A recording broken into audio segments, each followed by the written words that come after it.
Agartala Circuit House Buskango Union Education Minister Dharmendra Pradhan Asutaya Karzang Nishan Mungo. Strangula Hainoha Yakob Black Cardilla Academy Funula Karang Srangairo.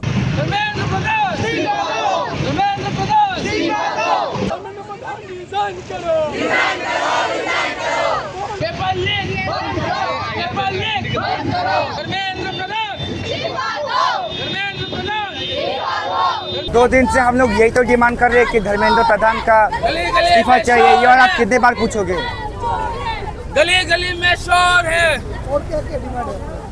और यही demand है, education system में responsibility लाना, accountability लाना।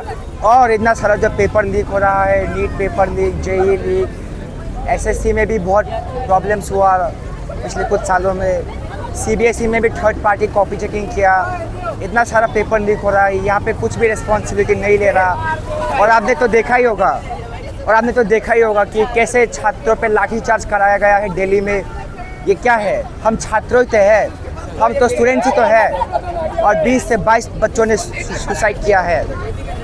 उसमें अभी तक धर्मेंद्र प्रधान जो हमारा एजुकेशन मिनिस्टर है, उसने कुछ नहीं बोला।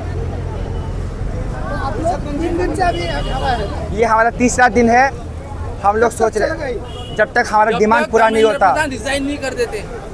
अभी जो जंतर मंतर में क्या हुआ, वो स्टूडेंट थे, इतना खून बहाया स्टूडेंट को। औरत को कोई सेफ्टी देगा? कोई नहीं देगा।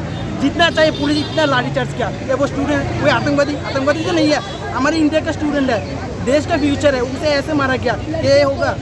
लड़की को इतना कपड़ा फराए क्या? पुलिस है दरिंदा है, मैं ये कह सकता हूँ। दरिंदे का बड़े पुलिस, दिल्ली वाला पुलिस। डॉक्टर तो क्या अभी ऐसे कर नीट पेपर लीक हो रहे हैं, तो चीटिंग करके जा रहे हैं। वो लोग बनेंगे डॉक्टर, वो लोग करेंगे चेकअप। खुद को नहीं आता कुछ। हाँ, अभी क्लास 9 का अभी जो 9 के जो आए उनका जो पूरा सिलेबस चेंज हुआ, अभी तक बुक नहीं आया मार्केट में। ये होगा एजुकेशन, ये है सिस्टम। हमको बस यही चेंज करना है, हमारे लेकर हमें हमारे देश का भविष्य है। यही है।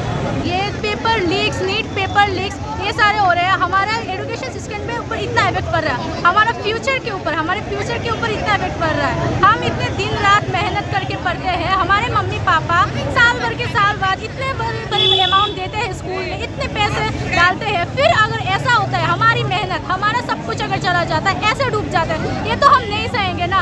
हम यूथ क्यों है? देश को आगे बढ़ाने के लिए। अगर हम अच्छे से, हमारा एजुकेशन नहीं होगा, जीडीपी कैसे बनेगा देश का? जीडीपी नहीं बनेगा तो देश कैसे आगे जाएगा? बाकी देशों से तो पीछे रह जाएगा ना देश।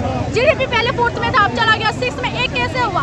ऐसे तो हो रहा है ना, लीक के बाद लीक, एजुकेशन सिस्टम के ऊपर ऐसा। तो हम धर्मेंद्र प्रधान का रिजाइन चाहते हैं, ऐसे नहीं चलेगा। जितना उसको पेपर लीक हो रहे हैं उसके हाथों से, क्या ऐसे? मैं यही कहना चाहता हूँ कि diabetes patients are not, they don't belong to parliament, they don't belong to ministry, they belong to hospital. उनको रियली उनको जो करना चाहिए, उनको अभी हॉस्पिटल जाना चाहिए। पेपर लीक्स का जो चेकअप है वो करवाना चाहिए उनको। मैं यही कहना चाहूँगा। इसीलिए मैं कहता हूँ, हमारा जो डिमांड है, we demand, our demand is Dharmendra Pradhan must resign, he must resign anyhow. This is our demand.